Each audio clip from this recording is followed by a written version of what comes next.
Hola, hola, buenas noches tengan todos ustedes. Eh, Vamos a iniciar con nuestra sesión de esta noche, en que la doctora Roxana Urdapilleta Mesa nos hablará sobre la rehabilitación visual.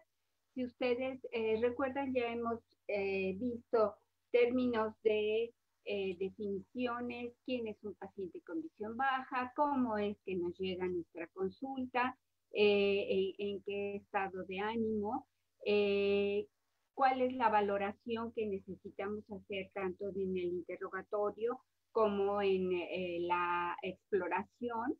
Y ya que hemos determinado el tipo de ayudas ópticas, no ópticas, electrónicas o de APPs, entonces vamos a iniciar un proceso de rehabilitación. Este proceso de rehabilitación muchas veces lo hacemos en el mismo consultorio y es algo muy sencillo. Otras veces requiere la participación interdisciplinaria y todas estas minucias nos las va a hacer favor de explicar la doctora Urdapilleta. Ella es, por supuesto, médica cirujana oftalmóloga, tiene una subespecialidad o alta especialidad en rehabilitación visual en el Instituto de Oftalmología Condeca Valenciana, miembro de la Sociedad Panamericana de Oftalmología, de la Sociedad Panamericana de Visión Baja y, por supuesto, de la Sociedad Mexicana de Oftalmología. Y en la gestión pasada fue presidente del Centro Mexicano para Visión Baja y en esta gestión nos hace favor de ver los asuntos de los dineros, de manera que es nuestra tesorera. Roxana, bienvenida y muchas gracias por tu tiempo y por tu conocimiento. Tienes la palabra. Muchas gracias, Lourdes, por presentarme tan bonito.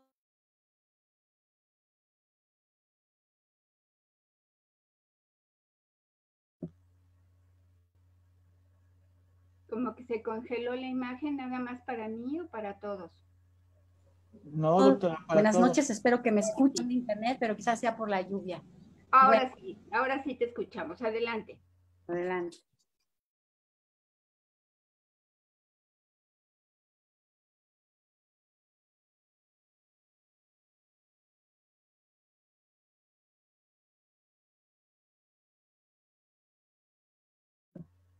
Otra vez la veo congelada.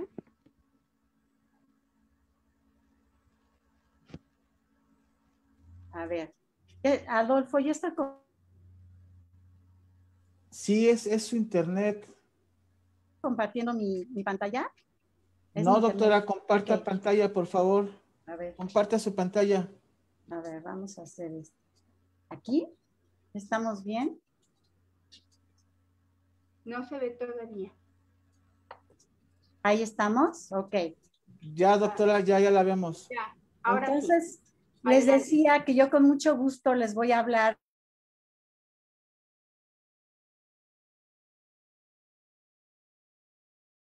Creo que el internet está fallando, ¿verdad? Sí, es el internet de la doctora, es su conexión. Pues hay que esperar que se restablezca tantito. Ahora de rehabilitación, un poquito más dan. Es que de momento como que se congela tu pantalla, entonces tenemos que tener un poquito de paciencia con estas cosas de la tecnología. Adelante, Rox. Bueno, yo sí me veo y que me muevo y que hablo, pero a ti te veo congelada. No sé si tú me veas congelada a mí. En este momento bien, pero hace un ratito estabas en freeze.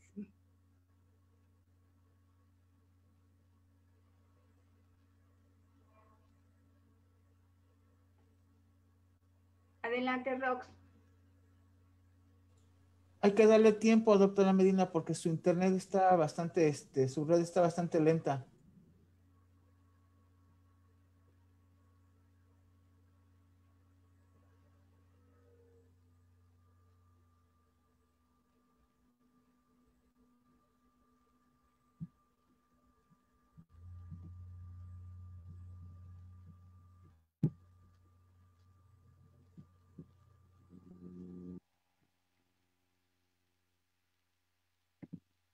De hecho, no tiene activado el audio.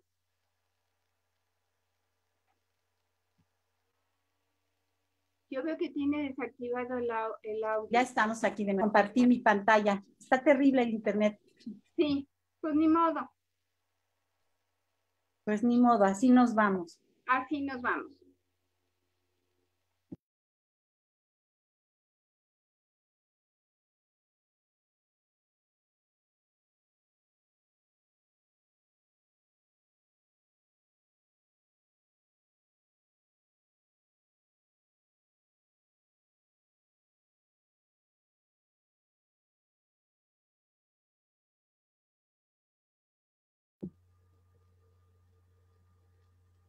Sigue lentísimo, ¿verdad? Sí, su red está muy inestable.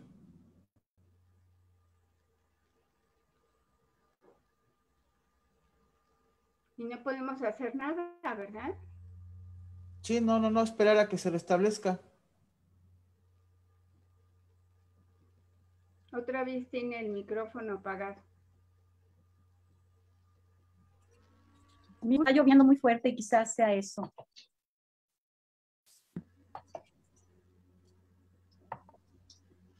Ahí estamos. Bueno. Pues empecemos con esto, haciendo conciencia de que de lo importante que es saber que esta condición existe y que es una condición en la que podemos beneficiar al 75% de nuestros pacientes y que no la podemos desconocer los oftalmólogos, que podemos hacer mucho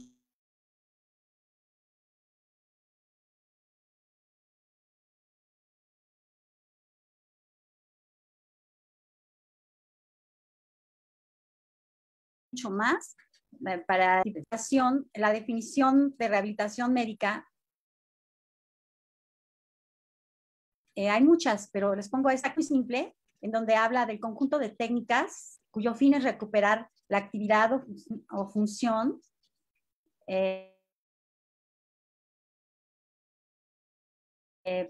por la pérdida después de una enfermedad o traumatismo.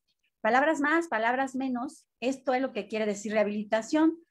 Y si nosotros reflexionamos, nos damos cuenta que entonces toda la oftalmología es rehabilitación, como toda la medicina es rehabilitación. Entonces, ¿por qué nosotros a nuestra subespecialidad le llamamos rehabilitación si lo mismo hace el glaucomatólogo, el segmentólogo, el retinólogo? Pues en la definición vamos a encontrar esta respuesta.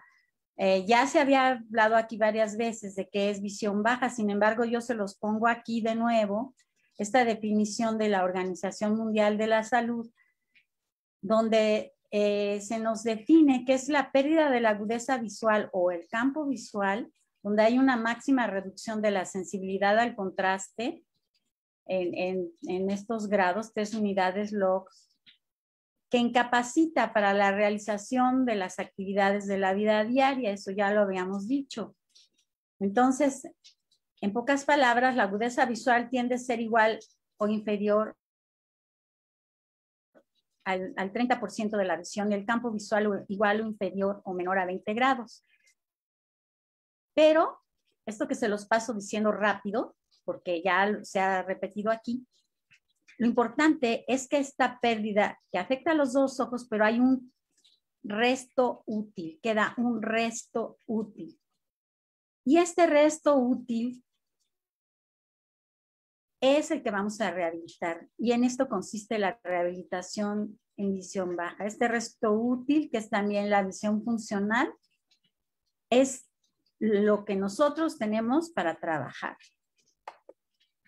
Bueno, si consideramos que las alteraciones que pueden causar esta visión baja son las que producen estas restricciones en la percepción de la información visual, y esto nos va a acarrear este mal desempeño de las diferentes áreas de la vida de los seres humanos. Lo pasamos muy rápido, pero esto es importantísimo para nuestros pacientes. Es importantísimo irnos poniendo en sus zapatos y ver que si esta pérdida visual es congénita, el niño debe realizar la conexión con el medio y los aprendizajes de un modo diferente, porque nada es automático, sino que todo es aprendido. Este niño tiene que aprender a aprender. Y cuando esa actividad esta es muy traumática y a veces paraliza el acceso a la lectura, las posibilidades de moverse y en definitiva la capacidad de efectuar múltiples tareas, que son las que nosotros les llamamos actividades de la vida diaria. ¿Qué trae como consecuencia esto? Pues aparecen temores, inseguridades, sentimientos de torpeza, incertidumbre de mantener el empleo y a veces efectivamente se pierde el empleo y los cometidos familiares.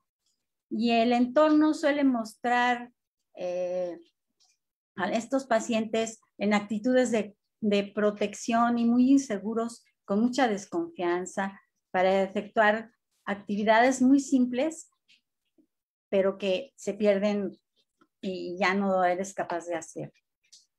Las causas son múltiples, pueden ser actividades heredadas por drogas. En México, en los adultos, pues las causas de baja visión son principalmente la retinopatía diabética, y ahí le sigue el glaucoma, la degeneración macular relacionada con la edad, la miopía maligna, y de aquí vienen otras causas. Esto es variable de ciudad a ciudad, de país a país, pero yo les mantengo, les señalo esto porque pues somos uno de los países, sino que el primer lugar en diabetes. Y es complicado de rehabilitarla porque nos da problemas en todo el campo visual, en todo el ojo. Ahora, si vamos a trabajar con este resto visual, pues ya habló la doctora Medina de la historia clínica ampliamente, y aquí hay, para determinarlo, aparte de la historia clínica, el interrogatorio de la visión funcional, estas son pruebas claves para que nosotros podamos encontrar nuestro remanente visual, y es como una tela que nos queremos hacer un traje a la medida. Tenemos que ver si esa tela, con cuánta tela contamos, ¿no? A ver si vamos a podernos hacer un traje largo o no, nada más nos tendríamos que hacer una blusita, o a lo mejor una blusita corta y una faldita, o a lo mejor nada más una bufanda. Esto es lo importante de determinar el resto visual con fines de rehabilitación, y principalmente son estos estudios con la agudeza visual, el campo visual y la sensibilidad al contraste, con lo que nos vamos a dar cuenta de este remanente.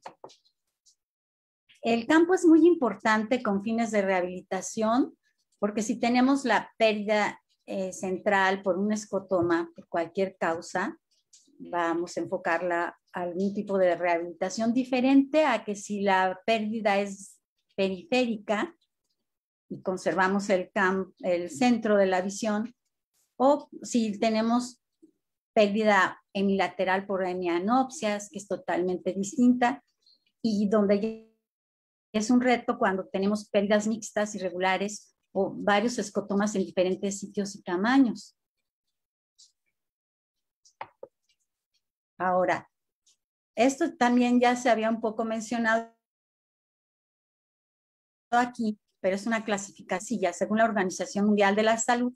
Partiendo de la clasificación internacional de enfermedades, se clasifica la función visual en visión normal, discapacidad visual moderada, discapacidad visual grave y ceguera. Entonces es para que vean en dónde entra la visión baja. Aunque nosotros, a veces con fines de rehabilitación, tenemos otras clasificaciones donde llamamos a la discapacidad visual leve, moderada o profunda, con el fin de dar a nuestro paciente un pronóstico de lo que va a poder hacer o no, de las actividades visuales que va a poder hacer o no con las ayudas que le vamos a prescribir, a ópticas y no ópticas, y para no crearle a nuestro paciente falsas expectativas y no estar en estas dos fantasías que a veces se tienen que romper entre el clínico y el paciente. El clínico que siente que cuando el problema ya está muy avanzado y establecido y lo ve en su paciente, se siente un poco fracasado,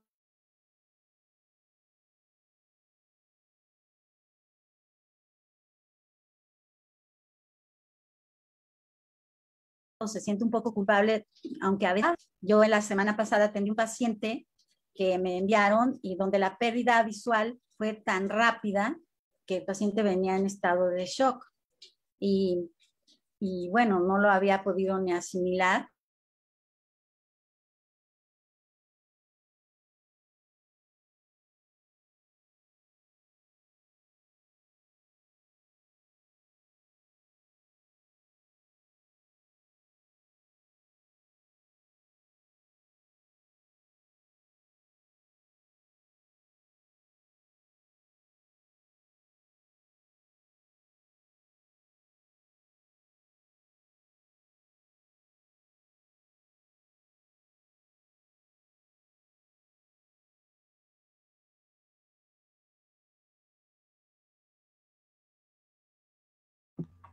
¿Se perdió?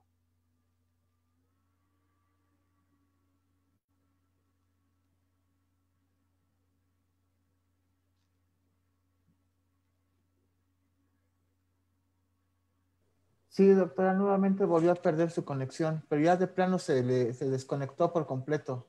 Ah, ya volvió a entrar. Ok, sí, también ya aquí ya está lloviendo. Ok, me callo. Adelante, Rox. Te perdimos cuando nos decías que tuviste un paciente que estaba en estado de shock. Adelante, sigamos.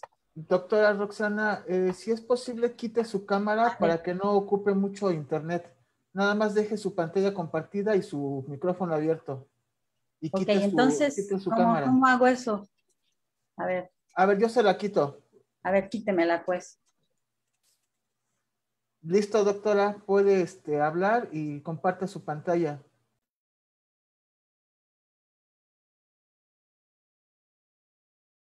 Para ver si así podemos mejorar. Es correcto. Ok, así estamos mejor, ¿no? Ok. Bueno, entonces les decía que este paciente tenía miedo de aceptar la rehabilitación porque él no quería manejarse como una persona ciega ante lo impactante de su pérdida visual, porque él tuvo una neuritis óptica bilateral, una neuritis óptica de Leber, y sabemos, los que conocemos esta entidad, que es una pérdida dramática de la visión y se quedan con un poco remanente, ¿no? Entonces, nosotros tenemos que ser con los pacientes, no darles falsas expectativas, pero también hablarles positivamente de que pues con lo que tienen ellos van a poder volver a ser independientes y funcionales. Y a esto se debe la clasificación, porque desde que nosotros diagnosticamos la profundidad de la discapacidad, ya podemos ir dando pronósticos y podamos ir dando expectativas reales para que nos ocupemos en todas esas emociones, las ocupemos en una actividad concreta y estemos cooperando a resolver la depresión en la que vienen muchos de nuestros pacientes. Bueno, ahora, también debemos considerar en el impacto de que tiene la visión baja, que las patologías que causan esta baja visión están asociadas a la edad adulta, a los adultos mayores, ante el aumento de la esperanza de vida. Y esto les causa a ellos mucha dependencia y a veces también está asociado a un déficit en las capacidades de la memoria, de la atención, que nos pueden hacer también difícil la rehabilitación. Entonces, esto es a grandes rasgos, este impacto de la visión baja, que de veras es como una tormenta como la que está cayendo ahora y no nos deja transmitir con fluidez esta presentación, porque los pacientes principalmente ven afectada su actividad en los desplazamientos, en las relaciones sociales, en la resolución de problemas. Se ven de un día para otro limitados en todas las tareas que realizaban. Este paciente que les comento es un dentista de 43 años y de un día para otro te quedas ciego, estás en shock y entonces esto te va a causar una baja autoestima porque tu familia te tiene en un sillón.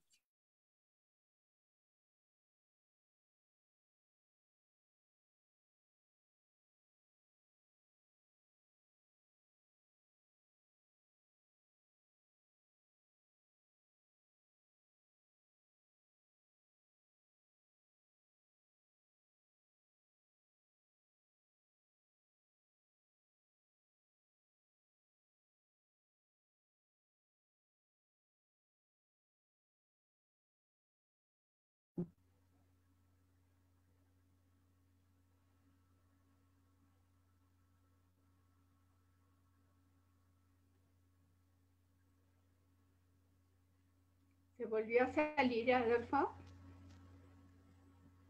Sí, doctora. Bueno, aquí está, pero perdió su conexión. Voy a poner mi micrófono y ahora mi pantalla nada más. Ah, perfecto. Ya apareciste otra vez.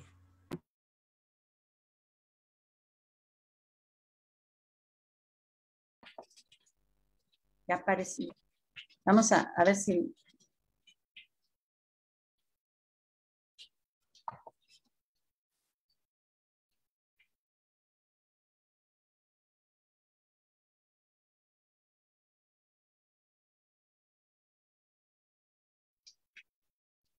que en este estudio que se hizo en 2001, se demostró el impacto negativo que tienen los pacientes en las actividades de la vida diaria, la discapacidad visual, y muchos de ellos tenían dolor, depresión y déficit sensorial, y esto secundariamente ocasiona estas alteraciones emocionales, sociales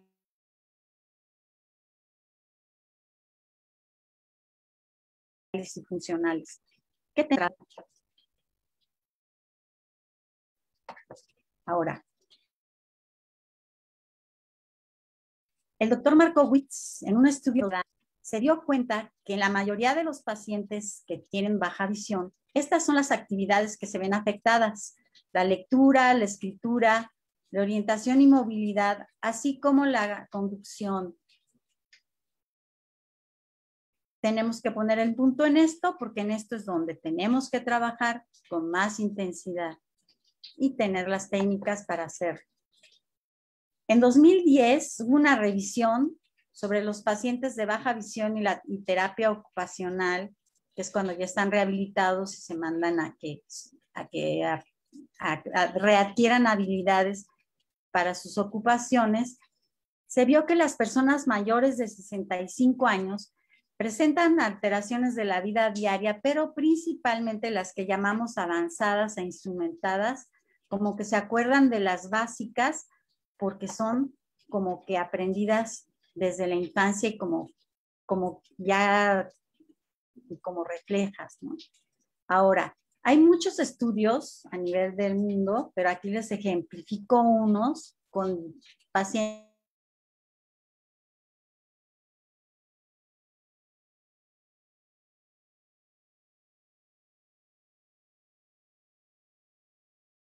con diferentes causas de depresión. En Evans, por ejemplo, es uno con 3.900 personas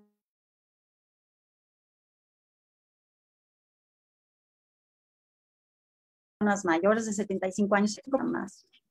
Horowitz, en 438 adultos con trastornos de visión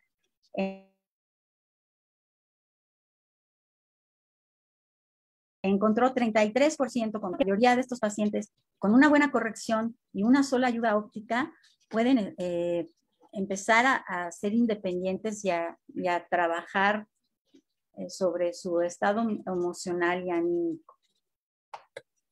Bueno, pues entremos ya propiamente en definir qué es esta rehabilitación visual, ya después de haber hablado del impacto y de dónde trabajamos.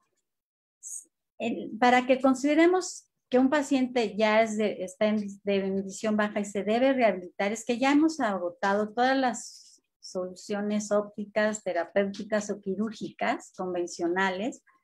Ya sabemos que es un proceso irreversible, pero aquí les pongo que es un concepto distinto de la ceguera.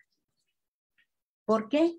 Porque en muchos países existe la definición de ceguera legal, de lo que ya había hablado la doctora Medina, y entonces, si consideramos ciegos a los que tienen ceguera legal, pues nos limitaríamos en su rehabilitación. Sin embargo, nosotros sí los rehabilitamos, porque toda la gente que ve y que tiene un remanente donde pueda hacer alguna actividad visual, como que no estaría muy bien que lo estuviéramos rehabilitando como ciego, más bien estaría mal. Como dice la doctora Medina, no podemos hacer ciego a quien no lo es. Y aunque sean pocas actividades visuales, son muy importantes para que ellos tengan independencia y para que puedan volver a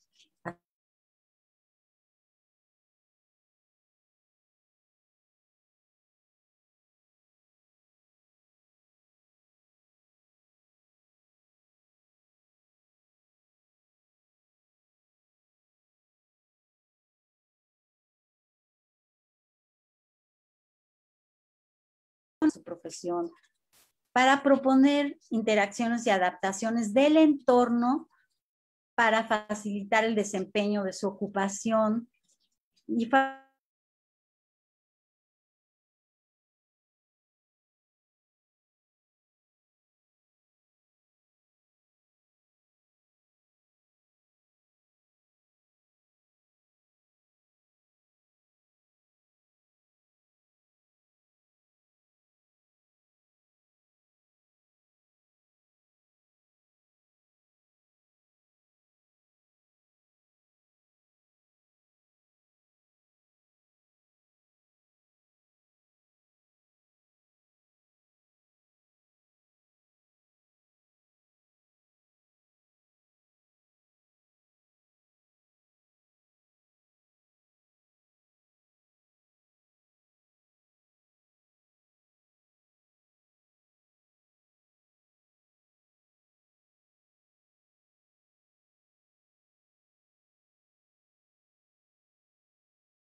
muy bien, aquí seguimos.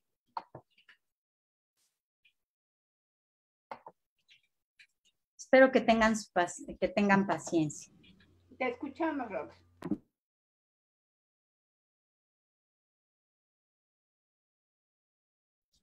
Bueno, entonces, individualizado y que le permita al paciente optimizar el rendimiento de su visión funcional o de su remanente con el uso de las ayudas ópticas. Es muy importante seguir al paciente para que con controles periódicos podamos asegurar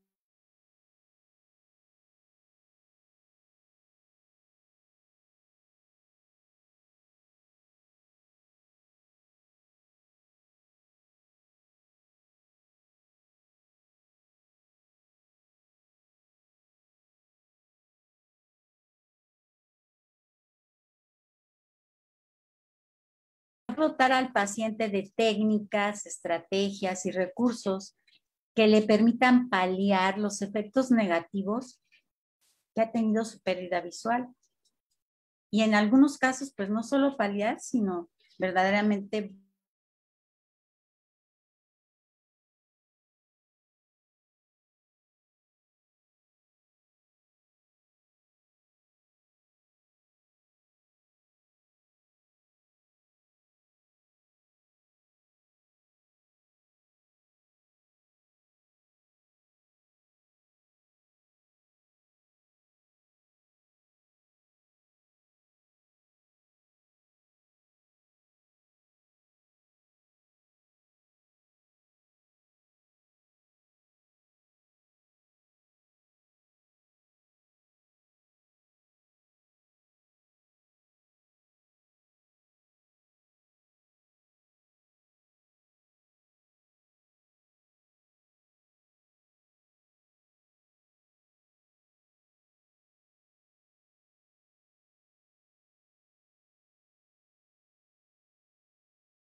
Se volvió a desconectar.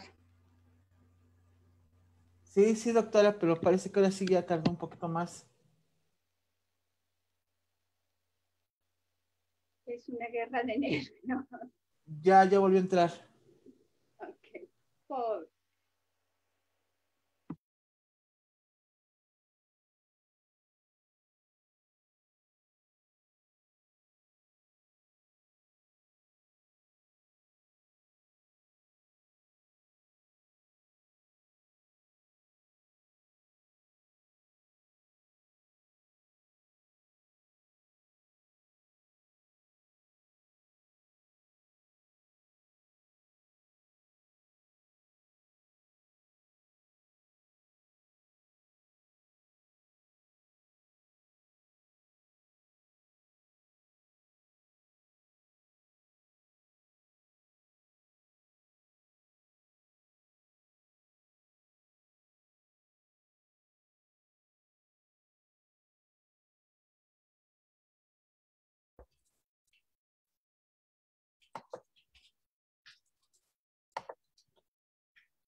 Bueno, les decía que los pacientes pueden cambiar sus ayudas prescritas, sobre todo si son como, por ejemplo, una distrofia retinal pigmentaria que es progresiva y que el paciente va a ir requiriendo cambios en sus ayudas ópticas y no ópticas, de acuerdo a cómo avance la enfermedad, e incluso por comodidad o porque quieran aprender a hacer algún otro tipo de actividad, porque no podemos con un solo lente hacer que el paciente vea de cerca, de lejos e intermedia, sino que tenemos que estar usando diferentes ayudas ópticas para las distancias y diferentes elementos en cuanto a las ayudas no ópticas y las aplicaciones tecnológicas para que los pacientes puedan estar comunicados y sigan conectados al mundo. También es muy importante que veamos que esto de la rehabilitación es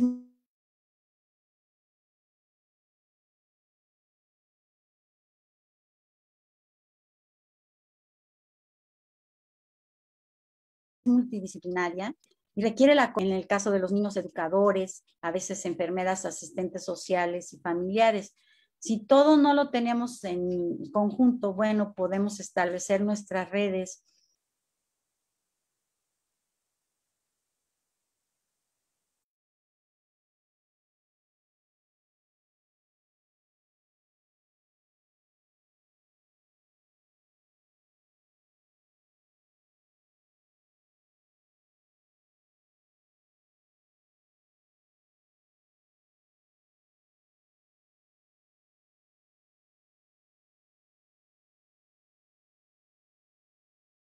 hablar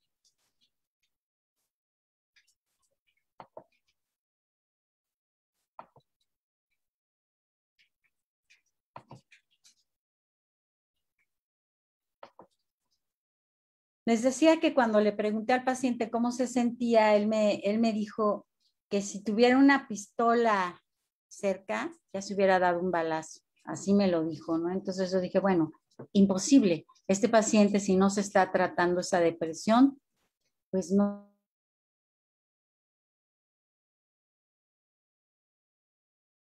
puedo hacer nada por él. Pero lo que sí podemos, a medida que va tratándose su depresión, nosotros le vamos a ir ayudando en su rehabilitación y esto va a aumentar el restablecimiento emocional psicológico del paciente. Es muy necesario que tengamos estas relaciones multidisciplinarias y que nos sepamos apoyar por el bien del paciente.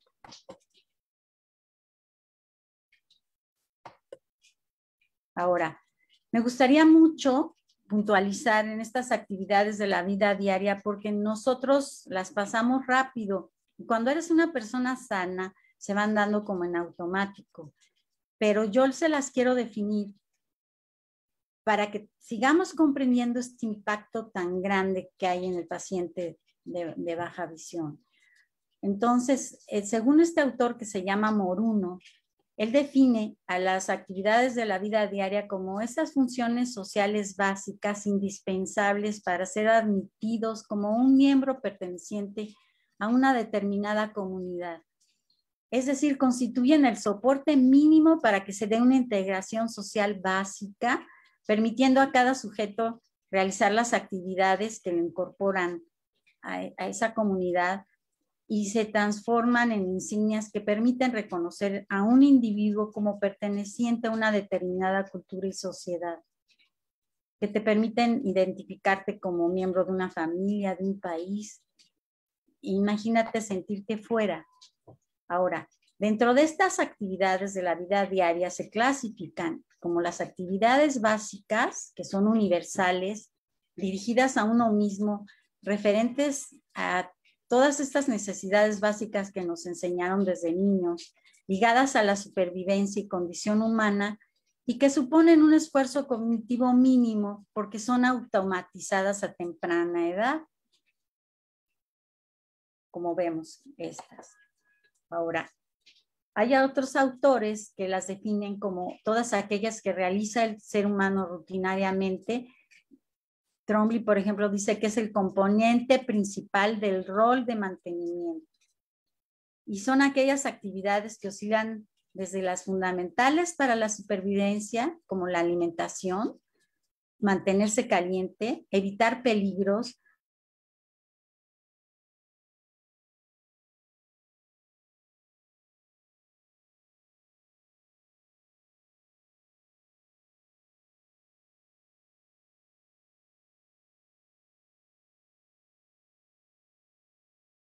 mantener la higiene personal, quien de la Asociación Americana de Terapia Ocupacional, o AOTA, se clasifican con las que tienen que ver con el cuidado personal, con la productividad, con el ocio y el tiempo libre. Y así se abrevian, como lo vemos aquí, también se pueden encontrar los términos de actividad.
Puede ser que nos esté pasando esto a nosotros.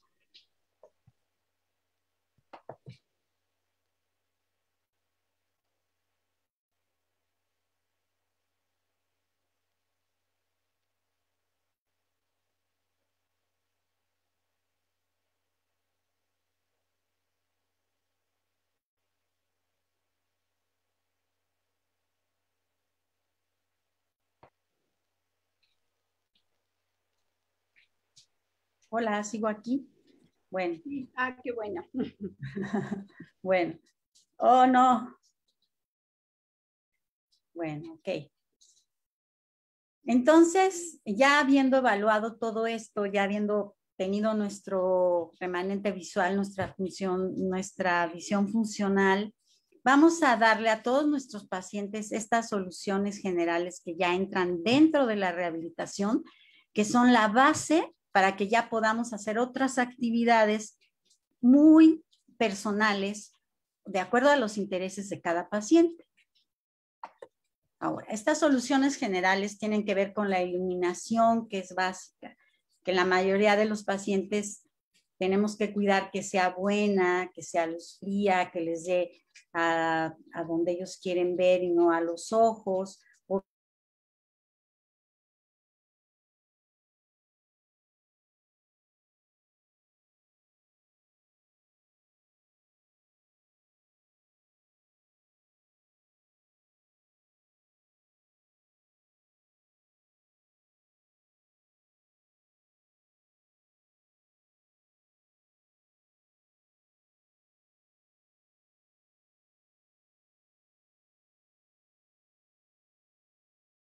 De la visión excéntrica consiste en buscar una mácula alterna a la mácula que se llama locus preferencial o PRL. La mayoría de los pacientes pueden desarrollarla, pero muchos no la desarrollan. Es como una mácula alternativa donde hay una visión, donde haya todavía células sensibles a la luz que puedan ayudarnos a la tarea de la visión. Muchos pacientes no lo desarrollan, otros sí, pero se ha visto en los estudios que la mayoría lo desarrollan a la izquierda. Cuando nosotros leemos de izquierda a derecha, ese PRL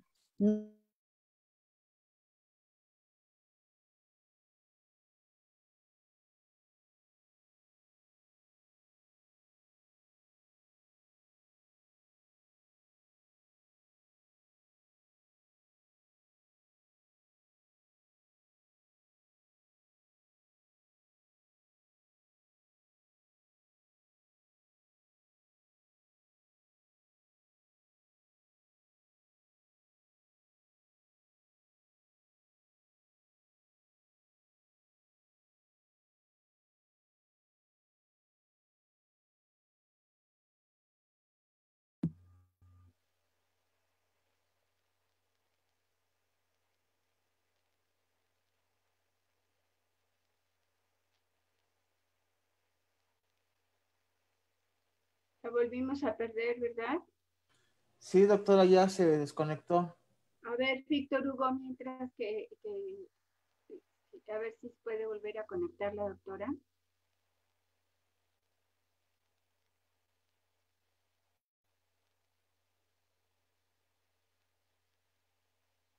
¿Sí? ¿Quieres preguntar algo?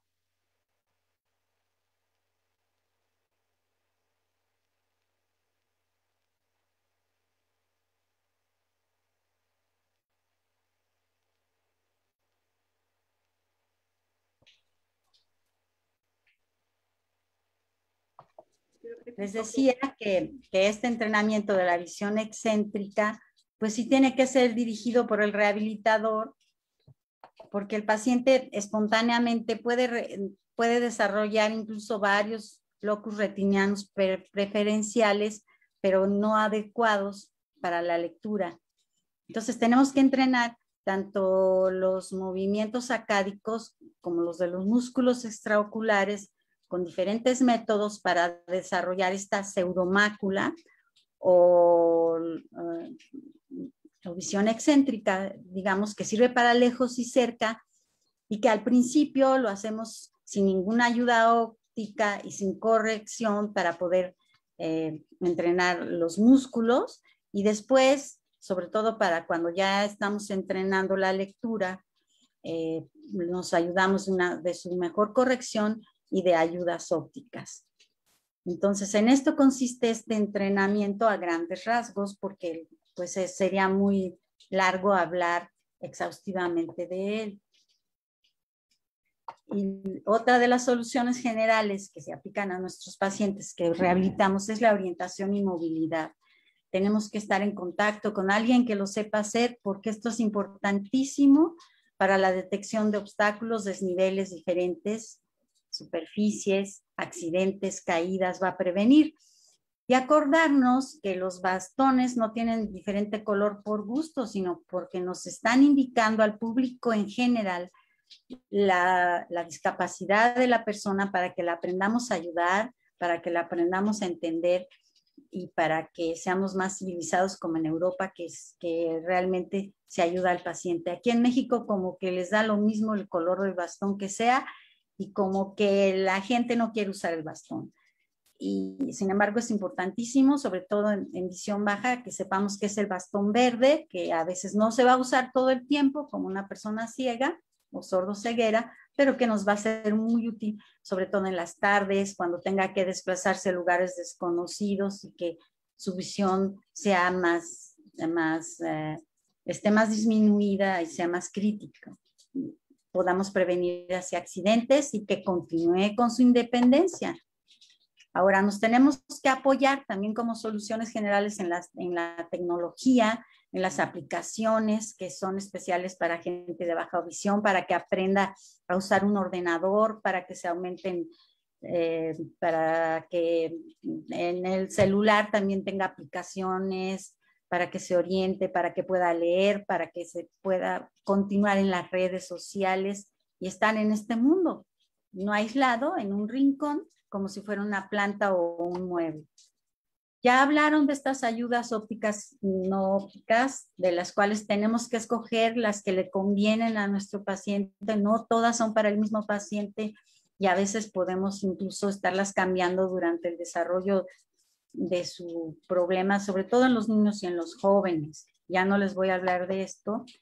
Sin embargo, sí les quiero decir que cosas tan simples como este atril, como marcarle los renglones a la paciente, como usar un plumón grueso le puede hacer recuperar la firma, volver a escribir, volverse a sentir una persona y no un mueble. Aquí tenemos un ejemplo de esta ayuda óptica de una lupa con luz, de un atril, y donde la paciente ya tiene su entrenamiento después de haber entrenado los músculos y el área macular, la paramácula, la pseudomácula, y ella vuelve a leer, que es muy importante. Esto va a depender también de lo que quiera nuestro paciente.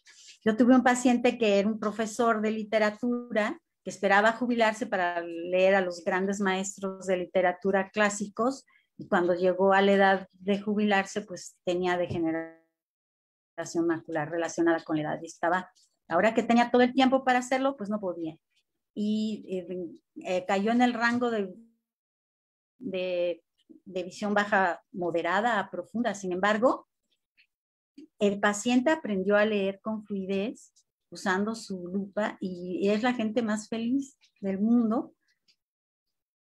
Pues eso es una cosa que nos da mucha satisfacción y que se las comparto porque nos puede dar la misma satisfacción que operar bien a un paciente de catarata o ponerle una válvula de glaucoma o reaplicar una retina, y pues que nos vayamos interesando en aprender a rehabilitar a los pacientes, en saber aconsejar a su familia en las ayudas no ópticas. ¿Cómo es tan importante estos contrastes de la organización de espacios a la hora de la comida, para que el paciente sepa qué es y qué no es su comida? Y pues bueno, esto yo creo que ya les hablaron en las otras pláticas. Yo ayer no, desgraciadamente por mucho trabajo no pude verla, solo oí los comentarios de que eran muy buenas las pláticas. Los efectos positivos de esta rehabilitación no son nada más porque nosotros nos dedicamos a ella y decimos que nos va muy bien, sino son estudios ya serios que se hacen y que están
Adolfo, la grabación que estás haciendo, se puede editar para que quede la presentación de una manera fluida y a lo mejor, ya que la subamos a la página del centro, nuestros compañeros la puedan disfrutar de una manera más fluida.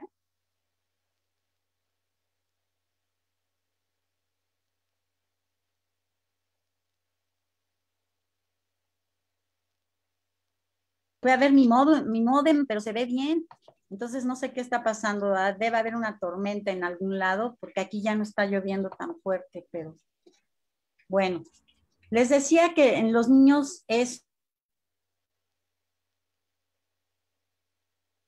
otro mundo.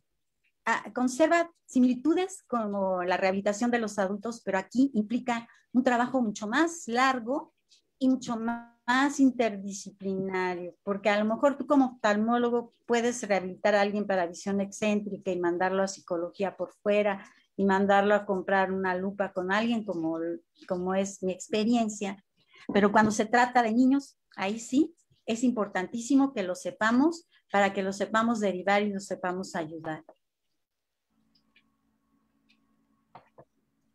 Ahora, si tomamos en cuenta que la edad pediátrica es de los 0 a los 17 años y que son el 2% de los individuos con pérdida visual y que su incidencia, prevalencia y etiología es difícil de decir porque varía por el encuestador, varía por el estado del país a donde se haga este análisis y en diferentes países. Sin embargo, se estima que son como 1,5 a 2 millones en el mundo hasta el siglo XX o principios del siglo XXI. Se ha visto que los niños y jóvenes con baja visión son entre el 0,7 al 22% del total de la población escolar. Ahora, cuando se agrega la discapacidad múltiple, esto aumenta, esta prevalencia sube hasta un 0,37. Y si vemos a los niños con discapacidad múltiple, el 44% tienen visión baja. Entonces, qué importante es la rehabilitación de estos niños. Ante las maravillas que se puede hacer con un pequeño remanente visual en los niños. Es maravilloso. Pero sí tenemos que saber que lo podemos hacer, saber que es una disciplina, un entrenamiento, saber que nos tenemos que apoyar en el equipo multidisciplinario, pero sobre todo en la familia, en el cuidador del niño. Ahora, en cuanto a la etiología, esto se los muestro porque aunque son muchas las causas, igual que en el adulto, aunque son diferentes, es impresionante que las causas corregibles de visión baja, sobre todo en los países pobres o en desarrollo, son las que nos tienen a niños con baja visión cuando son solucionables. Muy fácil. Como decía la doctora Medina, con unos lentes te evitas cuántos problemas, ¿no? De rezago, de aislamiento, de bullying, de autoestima baja. Ahora, esta etiología varía en los países desarrollados desde esto que es poco frecuente, la ceguera cortical y la atrofia óptica, a lo tan frecuente en los países pobres como es la hipovitaminosis, el tracoma, que son pues hasta cierto punto fácilmente tratables y que por la pobreza pues no se tratan. Esto es muy triste. Ahora, en México, hasta donde yo supe, estas son las causas de baja visión en los niños. En primer lugar tenemos el ROP, la catarata congénita, la atrofia óptica, albinismo, enfermedad de Stargardt, retinopatías, ¿no? Aunque esto es variable, pero es más o menos orientador para que sepamos a dónde encaminar nuestros esfuerzos. Ahora, aquí el impacto es impresionante. Es impresionante porque va a impactar al niño en todo su funcionamiento al no tener información individual ni social. Va a impactar en el aprendizaje y desarrollo, dependiendo de la edad y de la severidad de la pérdida y de la presencia o no de otras discapacidades. No les voy a negar que es complicado, pero cuando lo conocemos, arroja una luz en la oscuridad esta rehabilitación arroja mucha luz en la oscuridad del diagnóstico y como les decía, es impresionante lo que se puede hacer. Ahora, tenemos que comprender como oftalmólogos que amamos a los ojos, no solo porque seamos oftalmólogos, sino porque los seres humanos somos seres visuales y la visión es el primer sentido integrador para el aprendizaje.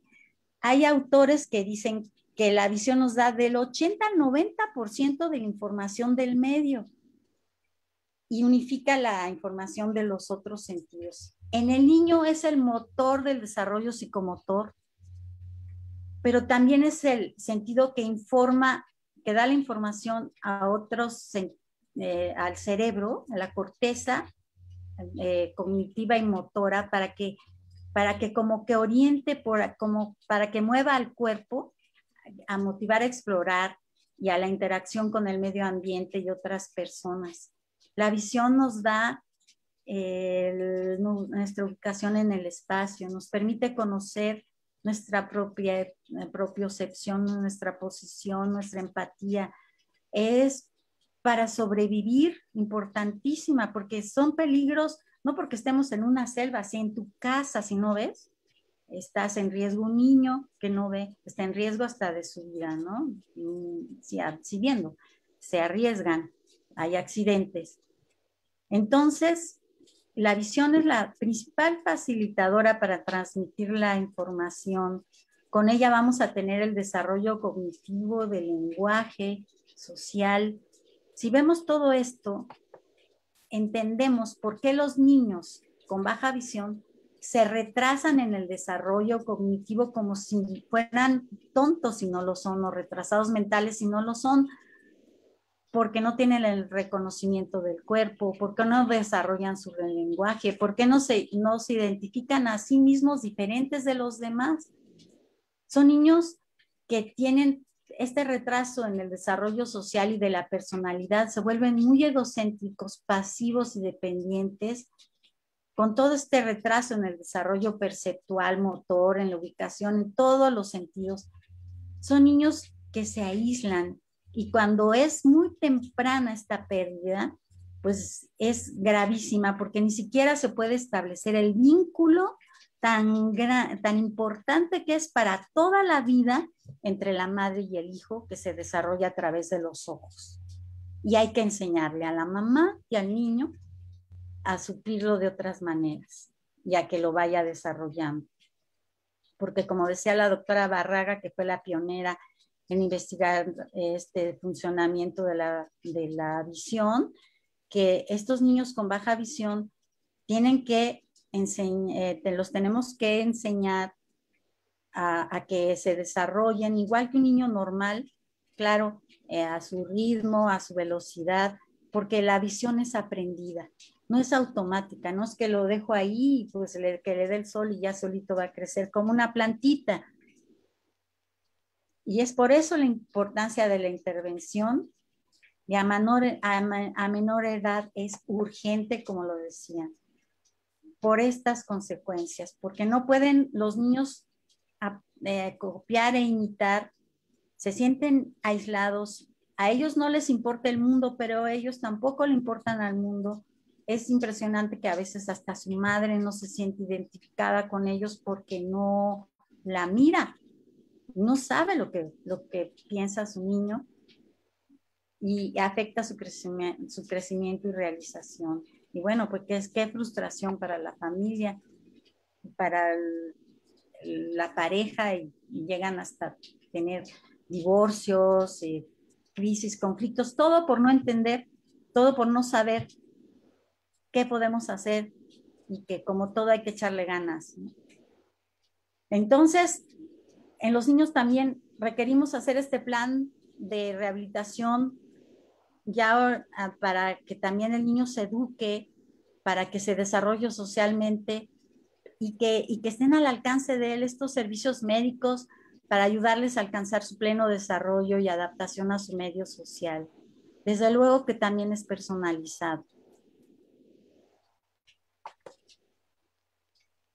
Este plan de rehabilitación también se va a basar en esta evaluación clínica y funcional del oftalmólogo, donde va a pesar tanto su opinión, completada por los profesionales de la psicología, que en este caso también tienen que asesorar mucho a los papás, al que lo va a cuidar, para que elaboren este duelo o esta idea del niño ideal que tendrían y le ayuden eficientemente a su hijo. También hay que saber orientar a los maestros y ayudarnos de los maestros en rehabilitación, digo, ayudar a los maestros de escuela y que nos ayuden los maestros en rehabilitación, en educación especial, pero lo básico es la familia, porque cuando la familia está contigo, cuando la familia entiende, cuando la familia quiere al niño, cuando la familia sabe que este niño puede llegar a ser un adulto, un profesionista, un trabajador como cualquier persona visual con las ayudas necesarias, créanme que se animarían. Pero es sorprendente saber que los padres de estos niños no encuentran muchos profesionales que los sepan ayudar con un niño con baja visión. Porque es sorprendente que hasta aún en nosotros los oftalmólogos no sepamos orientarlos, no sepamos darles un pronóstico adecuado, exacto, sin falsas expectativas, pero realista y saber qué hacer en cada caso. En este plan de rehabilitación tenemos que reforzar todas las reservas cognitivas, la atención, la memoria, la toma de decisiones. Se van a utilizar, cuando sea necesario, otras vías sensoriales que nos ayuden y que suplan este sentido tan importante de la visión, que a veces, pues él solo podría darnos idea de todos los demás sentidos. Ahora, ¿qué vamos a evaluar? Pues sí, igual que en el adulto, la visión funcional, determinando la independencia en las actividades de la vida diaria y la interacción con otras personas y objetos de su entorno de acuerdo a la edad, desde que son muy chiquitos, a su movilidad o gateo, si sigue la luz, su respuesta a los estímulos ambientales. Y también es muy importante evaluar si tiene otras discapacidades, que a veces parece que las tiene, pero con la simple discapacidad visual pareciera que las tiene sin tenerlas, ¿no? En este plan de rehabilitación, de acuerdo a la edad, también debemos observar la escuela, hablar con los maestros. En un país como el nuestro, donde se necesita tanto entrenar maestros en educación especial, en que se les tengan consideraciones a estos niños, que no sean relegados, buleados, ni tampoco que se les limite la educación porque tú no ves, tú no vas a estudiar, y que sean niños con 17 años que no han ido a la escuela. Entonces también hay que asesorar a los padres, porque por pobres que sean, se puede ayudar en el ambiente de su casa y poder así aumentar su aprovechamiento escolar. Ahora, ya puntualizando en las diferentes edades de la edad pediátrica, en los lactantes y preescolares, esto es importantísimo, la estimulación temprana, que es urgente. Si nosotros pudiéramos hablar de urgencias, pues ya decimos que esto es urgente, porque estos niños necesitan mucha estimulación sensorial para tener este desarrollo cognitivo y social, y aquí tiene que estar involucrada toda la familia, si de veras le tienen amor y si de veras quieren ver que ese miembro de su familia no va a ser un lastre, no va a ser una carga, sino que al contrario va a ser una persona más feliz y que puede aportar a esa familia hasta un ejemplo de cómo se sobrepone mucho a todos los obstáculos y puede uno llegar a ser una persona equilibrada y desarrollada. Claro que la meta es la independencia, claro que tenemos que enseñar a estos niños a escribir, a hablar, a manejar la tecnología con propósitos de instrucción. Por eso es tan importante la estimulación temprana, porque si tenemos esta estimulación temprana y tenemos ya desarrollado este sentido, todo lo demás va a ser más fácil y ya lo vamos a poder instruir en orientación y movilidad. Y ya cuando llegue a la edad escolar, si tiene todo esto, pues vamos a poderlo rehabilitar de acuerdo a su desarrollo, a incluirlo en la escuela, de acuerdo a lo que corresponda a su edad, aunque no sea la edad cronológica, colocándolo en el nivel que permita su desarrollo motor y donde no esté desarrollado, tanto en el lenguaje y los conocimientos, pues darle un apoyo extra. Ahora, los maestros, incluso los maestros normales en las escuelas regulares, saben que ellos pueden tener alumnos especiales y nosotros debemos orientarlos para que permitan las modificaciones necesarias en el salón de clases para que puedan aprender de acuerdo a su edad, que les puedan facilitar el que se acerquen, el que copien cerca del pizarrón, el que saquen la lupa o el telescopio, que haya respeto de sus compañeros a su condición, que no sean buleados ni relegados. Ya como conclusión, pues sí les quiero resaltar que el diagnóstico precoz de las enfermedades base disminuye la posibilidad de tener la baja visión, o bien podemos tener un paciente con baja visión que podamos rehabilitar mejor. Y aumenta la posibilidad de mejorar este resto visual útil, esta prevención. Por cada persona ciega existen 3 con baja visión. Y esas 3 personas se pueden reinsertar en la comunidad con una ayuda óptica como parte de su rehabilitación. Y recordar que es una necesidad del oftalmólogo conocer esta realidad para que nos motivemos, diagnostiquemos la baja visión. Si ustedes no la tratan, sí la pueden diagnosticar, orientando a los pacientes a centros especializados en los que pueden beneficiarse en un 75% de los casos. Es muy triste que en los países como el nuestro, las autoridades de salud no nos apoyan, y que nos apoyen, porque en los servicios de baja visión no existen en los hospitales públicos. Y la materia de baja visión a veces no existe en el currículum de las universidades médicas. Entonces, con esto les digo que los invito a que tomen con nosotros este reto de que nuestro paciente sea rehabilitado adecuadamente. Muchas gracias. Y si nos los permite el tiempo, pues estoy abierta a las preguntas y comentarios. Gracias, Rox, sobre todo por tu guerra de nervios. Ay, sí, pero claro. finalmente se pudo hacer. Podemos abrir el chat. Creo que es importante hacer algunas puntualizaciones respecto a la terminología. Generalmente cuando hablamos de un paciente con una visión baja adquirida, entonces vamos a hablar del término de rehabilitación. Cuando es un niño que no ha tenido una habilitación principal, primeramente hacemos una habilitación.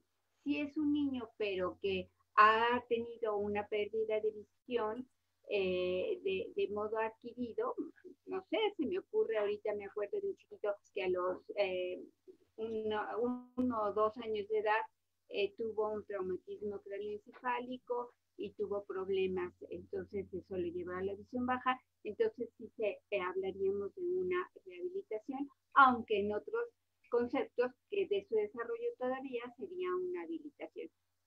Utilizamos indistintamente los términos, pero si queremos hablar con mucha propiedad, entonces sería de esta manera. Y sí, por supuesto que el desarrollo neuropsicomotor y social de los niños está absolutamente influenciado por el estado visual. Y por eso la próxima semana vamos a hablar acerca de la valoración del desarrollo psicomotor de los niños y un poquito a mayor profundidad sobre los programas de intervención temprana para los niños con visión baja. Aquí hay preguntas, Rox. A ver, vamos a verlas. ¿Cuánto tiempo lleva un programa de rehabilitación? Mira, si estamos hablando de adultos, Exacto. sí, si estamos hablando de adultos, no es indefinido, por supuesto. Depende de lo que tú quieras rehabilitar. Vamos rehabilitando parte por parte. Pero si yo quiero rehabilitar un paciente para visión excéntrica, máximo 7 semanas, 5 a 7 semanas. Ya le doy las herramientas para que él aprenda a usar su visión excéntrica para todas las actividades de la vida diaria. Ahora va a depender de qué otra cosa queramos hacer. ¿Cuánto tiempo se va a llevar un entrenamiento para usar el bastón? Pues también se va a llevar unas semanas. Pero si estamos hablando de un niño, pues estamos todo el tiempo de su educación vigilándolo, toda la vida hasta que él llegue a su pleno desarrollo. Y quizás en una situación ideal, este niño va a irse desarrollando adecuadamente, lo más parejo a los normovisuales, y nos irá dando respiro a medida que vaya adquiriendo independencia. Cuando él sea un joven y tenga que entrar a la preparatoria y universidad, pues ya va a ir solo. Pero en el caso de los niños, pues sí es mucho más largo y va a depender de cada niño, de lo que queramos hacer. Pero cada parte de la rehabilitación tiene su tiempo. No podemos, en el caso de los pacientes adultos, tenerlos indefinidamente. Tenemos que determinar qué actividades sí va a poder hacer y qué actividades no. No es por tiempo indefinido, porque los pacientes se desalientan y abandonan. Y cuando ellos ven resultados, cuando ellos ven mejorías, se aplican a su rehabilitación, usan sus ayudas ópticas y desde luego las aprenden a utilizar en todos los aspectos de la vida. Yo he tenido pacientes que una paciente con Stargardt que tenía una islita de visión en un solo ojo y no en el ojo dominante, y sin embargo ella es ejecutiva de una empresa y va a trabajar con su parche y usa como todas las ayudas ópticas que puede, pero la señora es madre soltera y mantiene a su hijo. Entonces no hay imposibles, pero tampoco la podemos, no le podemos pedir que haga todas las cosas como un normovisual, sino tiene que tener su tiempo, tiene que tener más tiempo para realizar lo mismo que hace un normovisual. Y eso lo tienen que entender en las empresas y en las universidades y en todos los lugares a donde se dé acceso a una persona con baja visión. Aquí hay otra pregunta. ¿Qué ayudas ópticas son recomendables para pacientes con visión tubular? Esto es lo más complicado que hay. Hubo un tiempo en el que había unas lentes que se llamaban InWave, con un canalito de visión en la lente y un prisma base afuera, base adentro y base abajo. Esto con la idea de ampliar un poquito el campo. Lo estuvimos tratando, manejando en algunos pacientes, la verdad es de que no eran tan útiles.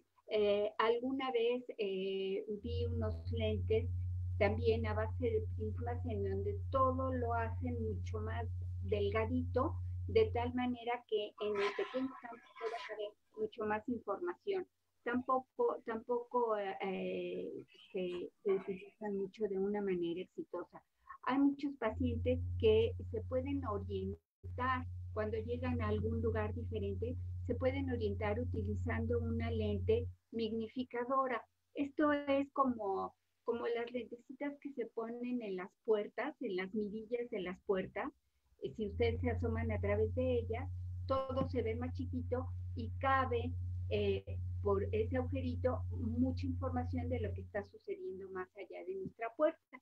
Y esto les puede ayudar a los pacientes a ver si se colocan como una lente bióptica en una sección de su anteojo, en la parte de arriba. Entonces llegan a algún lado, echan una miradita por ahí a ver más o menos en donde hay sillas y demás. Pero es difícil. Los pacientes con una visión tubular es de lo más difícil. Hay que explicarles muy bien y a la familia es fundamental explicarle a la familia en qué consiste esta visión tubular para que aprendan a mover la cabeza. Lo que realmente se tiene que entrenar es el movimiento de cabeza y son pacientes que el objetivo sería, si es una visión tubular muy reducida, que utilizaran un bastón en el momento en que fuera necesario, como nos lo comentaba la doctora Roxana. El bastón de ciego es un bastón plegable, del ciego o de visión baja. Son igualitos, lo que cambia es el color, como nos lo indicaban, que la idea es que sea como una, porque se toma justo con el dedo índice apoyado sobre el bastón y debe de llegar más o menos a la altura del apéndice quijoide.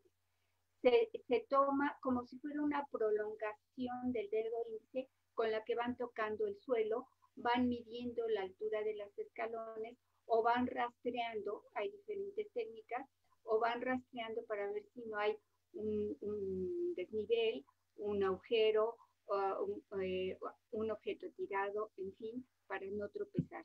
Esto no es fácil que el paciente lo acepte. Muchas veces les decimos, es como aprender otro idioma. Lo tienes ahí en tu acervo de conocimientos y cuando lo necesites, lo sacas a relucir. Traes tu bastón doblado y si te metes al metro y no tiene buena iluminación, entonces desdoblas tu dedo índice, lo haces largo y que pueda tocar los escalones. Efectivamente, en México no tenemos una cultura de apoyo y de entendimiento de la discapacidad. Y lo que sucede a muchos pacientes es que incluso les roban los bastones por hacer la maldad. Pero creo que si nosotros hemos tenido acceso a un poquito de más información que otras gentes, es parte de nuestro deber de retribuir a la sociedad esa información y de enseñar y enseñar y enseñar a quien se deje. Creo que también sería importante el que platicáramos, Rox, tenemos unos cuantos minutos, como de consejos de tipo práctico y vamos a pensar como en adultos. ¿Qué tipo de consejos de orden práctico es bueno darles al paciente y a la familia para que esta función visual sea más adecuada? Bueno, es muy importante. Yo lo que le aconsejaría a la familia es que comprenda a su familiar, porque sí estamos de acuerdo, ¿no? Cuando un paciente tiene restricción del campo, nos llegan los familiares diciendo, ay, es que sí ve, pero es muy distraído, choca por todos lados. Es que es muy distraído. Y yo conocí un paciente en el Conde que le funcionaba un solo ojo y era visión tubular por glaucoma. Y siempre estaba accidentado, no sé cuántas veces se había caído en hoyos y el paciente no quería aceptar que necesitaba la rehabilitación y su familia tampoco lo entendía. Y lo peor de todo es que era chofer de un taxi, ¿no? Una cosa dramática porque todavía quería seguir manejando, ¿no? Entonces, ¿qué les aconsejaría? Básico es que el familiar entienda la forma de ver de su afectado paciente o de su familiar, que la familia se ponga en los zapatos, que comprendan cómo se debe rehabilitar de acuerdo al caso, que pregunten, a veces no entienden porque están en shock y tú ya les explicaste y piensas que entendieron y no, porque lo van asimilando poco a poco. Y con mucha paciencia explicarles, ¿no? Qué es la ayuda que les deben dar, que sea equilibrada entre que no los sobreprotejan ni los limiten, pero que sí los ayuden a que cumplan con sus sesiones de rehabilitación y que les faciliten esta rehabilitación y que los comprendan, ¿no? El que no ve los rostros, que porque es un grosero, porque ve a las personas y no las saluda, pero dice que no ve, pero sí ve porque camina muy bien y no se tropieza. O sea, toda esa incomprensión que tiene desde su familia con el paciente. Entonces sería lo primerito que yo les aconsejaría, ¿no? Antes de empezar la rehabilitación, comprenderlo, comprender bien de acuerdo a su caso qué es lo que vamos a necesitar hacer y si están en duelo y si el paciente está deprimido, pues es importantísimo que los mandemos a psicología y que les expliquemos muy bien que a psicología y a psiquiatría no van los locos. No es porque los consideremos locos, sino porque están enfermos de las emociones y necesitan una ayuda, un empujoncito para estar equilibrados y poder aceptar esta rehabilitación, que es todo un entrenamiento, todo un aprendizaje de vida nueva, porque si tú habías estado acostumbrado a ver de una manera, ahora tienes que ver de otra y a veces ya estás viejo, ya no tienes todas tus capacidades y se necesita una perseverancia, una disciplina, es trabajo lo que se necesita hacer, un trabajo conjunto. Es lo que yo les aconsejaría, no sé tú qué opines, qué podrías dar, pero yo creo que sin claro, esto... por supuesto, totalmente de acuerdo. Y en orden práctico, podemos decirles que, por ejemplo, si tenemos un paciente que tiene una sensibilidad al contraste muy baja, si nosotros les aconsejamos que en la mesa pongan un individualito blanco con un plato negro liso y encima el arroz blanco, la persona lo va a poder localizar mucho más fácilmente y le será más fácil su comida. O viceversa, si un mantelito negro, que puede ser el mismo, pero del otro lado, con un plato blanco liso y ahí los frijoles negros y los localizará más fácilmente. Si tiene un mantel de florecitas con una vajilla de figuritas y ahí pone una ensalada de verduras, va a picar la flor del mantel y no va a saber qué es. Si está utilizando un vaso transparente para servir el agua sola, bueno, por lo menos ponerlo sobre un plato de color que haga contraste y de preferencia utilizar vasos que no sean transparentes. Una taza negra para servir la leche, una taza blanca para servir el café. Jugar con estos contrastes. Y esta tontería puede hacer que pueda esa persona estar interactuando a la hora de las comidas con la familia. Porque de otro modo le van a decir, ay, comes muy feo, mejor vete a la cocina y come solo. Y esto los va cosificando y les va minando su autoestima y podemos llevarlos a una depresión.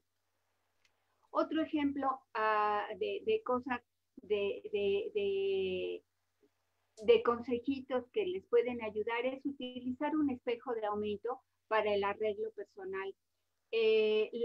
Por supuesto, las lámparas, como lo mencionaba Rox. Si van a cocinar, a lo mejor a mí me gusta preguntarles que si su visión es suficiente para ver la flama de la estufa y las llaves de la estufa.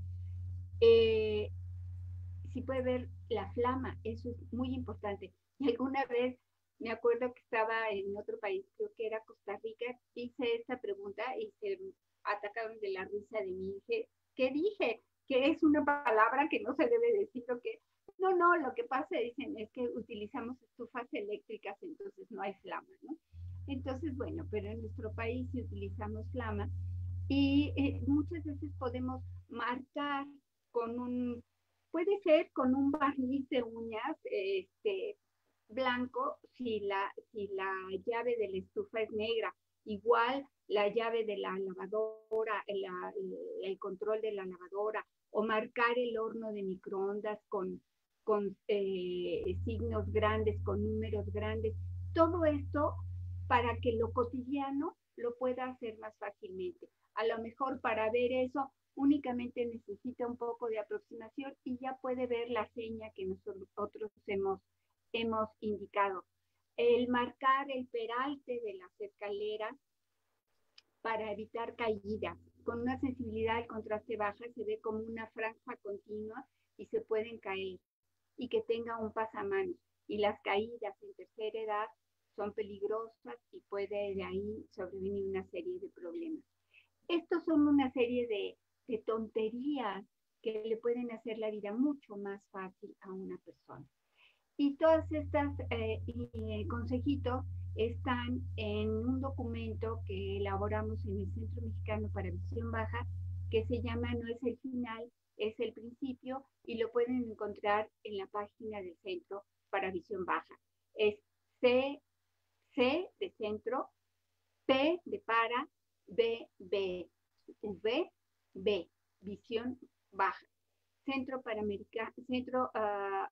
Mexicano para Visión Baja, CMPBB, y ahí pueden encontrar esta información, en donde les prometo que próximamente tendrá mucho más información. Pues creo que estamos llegando a la hora. Agradezco muchísimo, Roxana, tu exposición y tu paciencia y tu guerra de nervios, pero finalmente lo logramos. Muchas gracias a todos ustedes por acompañarnos y nos vemos la próxima semana para hablar entonces de la valoración psicomotora del desarrollo del niño y para hablar de programas de intervención temprana.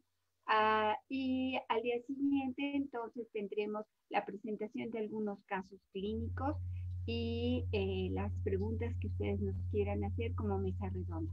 De tal manera que si ahora se quedó algo en el tintero, anótenlo para que no se les olvide y lo platicamos la próxima semana. ¿De acuerdo? Muchas gracias. Buenas noches. Sí, claro, para los que vemos pueden ser tonterías, pero para las personas que así lo necesitan, no. Totalmente de acuerdo. Pero son consejitos que les pueden ayudar muchísimo. Que tengan muy buena noche. Muchas gracias por estar con Gracias y gracias por su paciencia. Con tantas interrupciones, espero que haya habido una secuencia en lo que dije. Claro. Buenas noches. Bye. Y Adolfo, muchas gracias también por todo el apoyo. Hasta luego. Buenas noches. Sí, doctora, para servirle. Buenas noches.